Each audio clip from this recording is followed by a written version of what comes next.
Halo sahabat Wina Mandiri, kali ini kita berkesempatan untuk mengunjungi salah satu mitra kerja Bina Mandiri yang berada di Hungaria. Tonton terus video ini tanpa di skip dan pastikan sahabat Wina Mandiri untuk subscribe, like, komen, dan share untuk mendapatkan info seputar peluang kerja di luar negeri.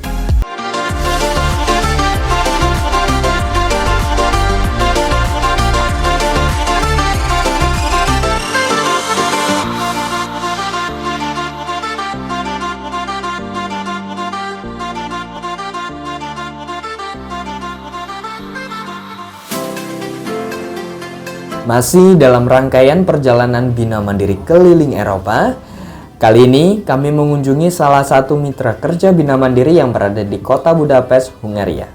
Yuk, kita ngobrol bareng mereka. Halo, apa kabar orang Indonesia? Nama saya Kim Jae-yeon. Saya CEO of Papisa Company in Hungary. I'd like to invite you to come to Hungary to work with my company Papisa. We are a partner of Samsung SDI in Hungary, and from this year we might need a lot of Indonesian workers here. So if you come here, as I know a lot of Indonesian cultures, how to live with Indonesia, we will take care of you. So please come to Hungary and work with us. You will enjoy a lot of European cultures in Budapest, also friendly working environment with us. Thank you. Okay, we have very good experience with Indonesian workers who study here, so that's why we are waiting for more Indonesian to help Papisa organization and work together in the future. Halo, selamat pagi sahabat Bina Mandiri, dan hari ini saya sudah bersama dengan Pak Hasim. Ini adalah HR konsultan untuk perusahaan Papisa. Wah, bisa di Hungary. Oke. Dan kita akan tanya banyak dengan Pak Hasim. Kabar baiknya adalah beliau ini adalah orang Indonesia, berasal dari Jawa Timur. Betul Pak Hasim? Betul.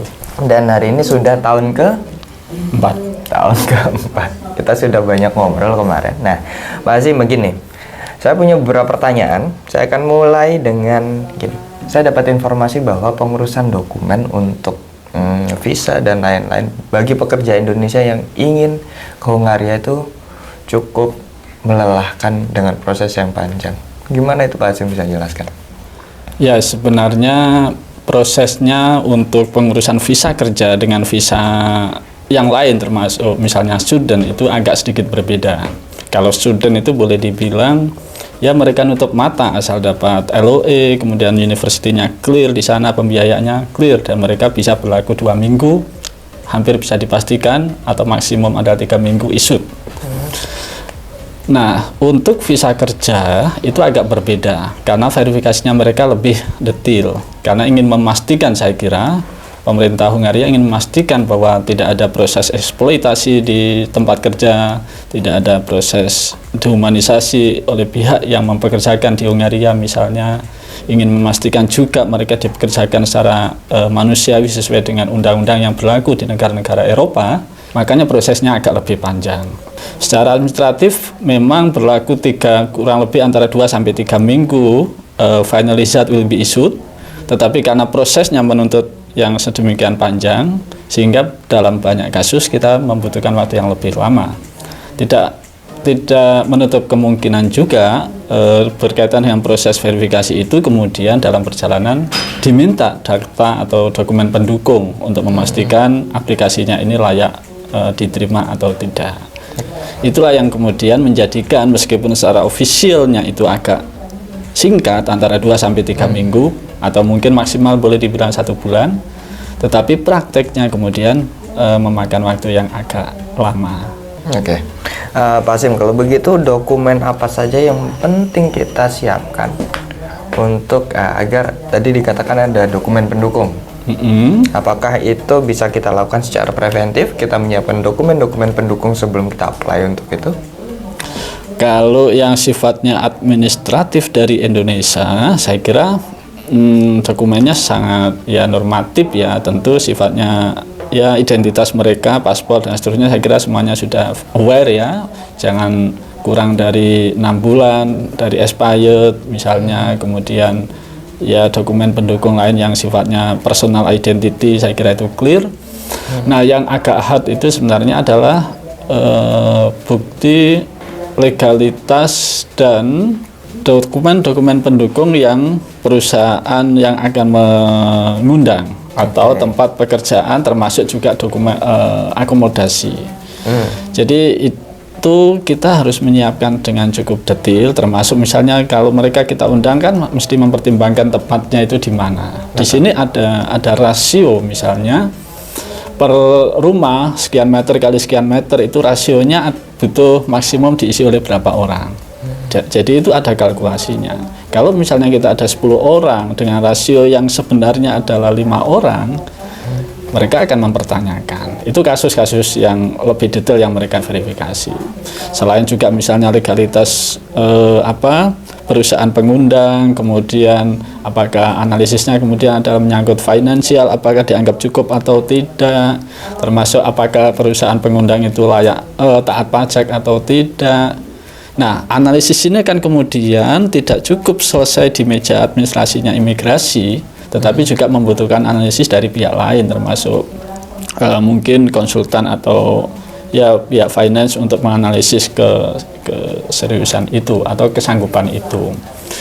Nah, kebetulan untuk perusahaan ini kan memang pertama kali mengundang Indonesia, jadi mungkin verifikasinya lebih detail. Kita berharap sih setelah kemudian nanti sudah yang berulang-berulang, analisisnya lebih simpel, bisa dibilang menutup mata, oh kemarin sudah aman, berarti berikutnya akan lebih aman.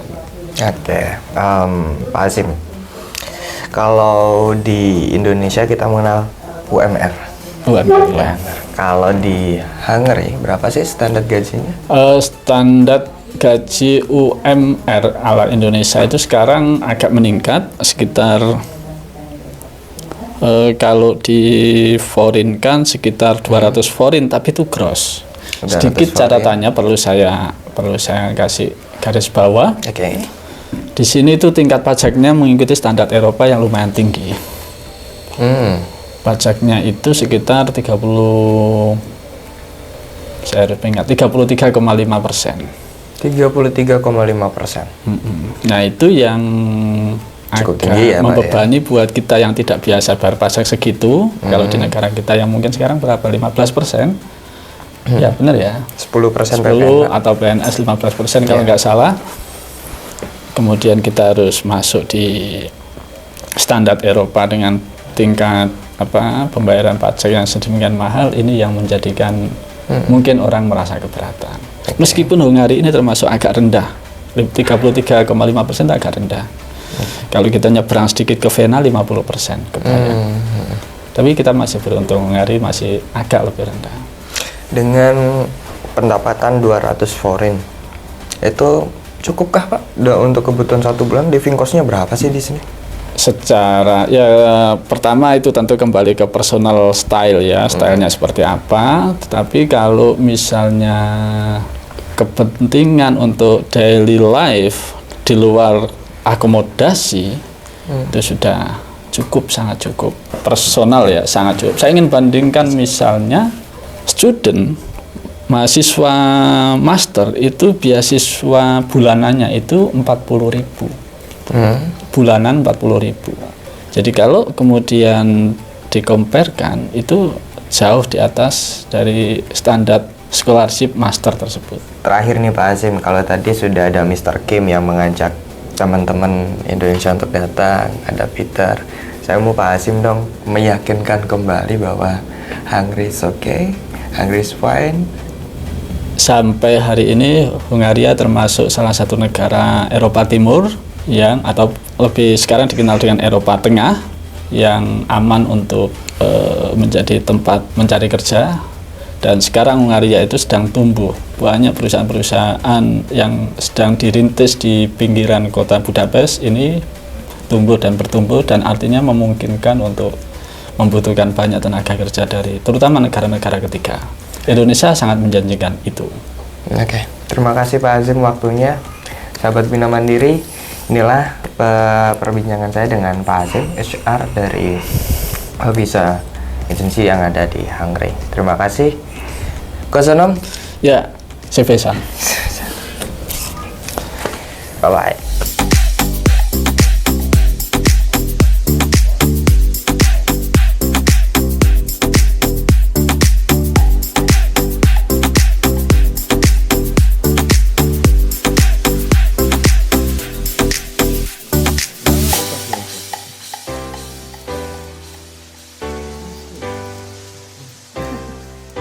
Setelah melakukan perbincangan, kami pun diajak oleh mitra kerja kami mengunjungi mes khusus untuk sahabat Bina Mandiri yang bekerja di Samsung SDI Hungaria. Halo sahabat Bina Mandiri, sekarang saya sudah berada di daerah PES. Ya, ini saya sudah berada di depan mes atau tempat tinggal untuk para pekerja Samsung SDI. Oke, nah kita masih menunggu dibukakan pintu. Nanti kita akan masuk dan kita akan muter-muter. Kita lihat ruangannya seperti apa.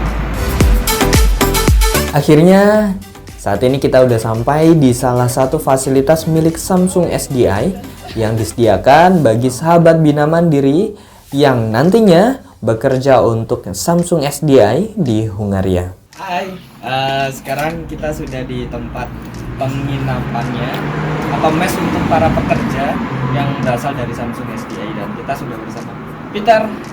Halo. Sebenarnya bukan sekarang, tapi udah dari tadi kita muter-muter Hungaria di tempat oleh kita. So, kita tunggu di pintu. Oke. Halo. Come.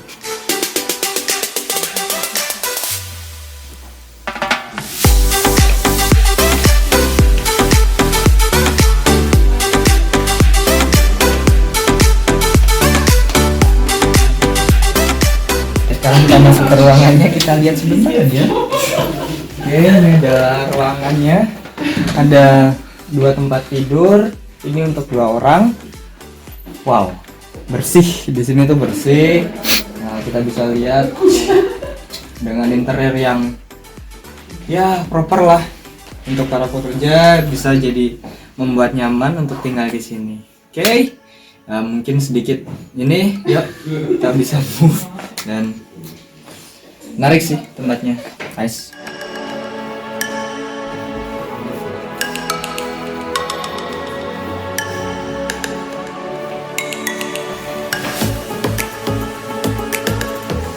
Sekarang kita masuk untuk ruangan pasangan. Jadi yang mau bawa pasangannya di sini ada double bed.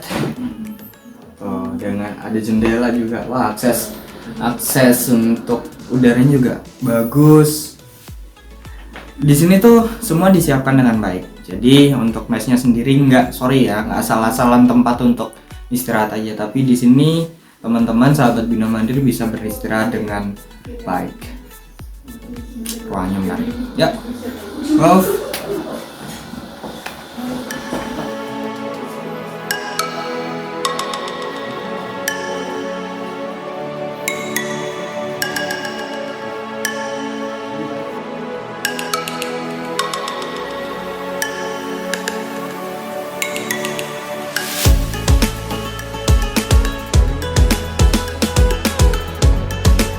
Oke, di sebelah sini ini adalah roomnya Katja.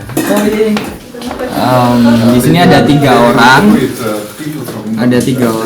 dan dia berasal dari Ukraine.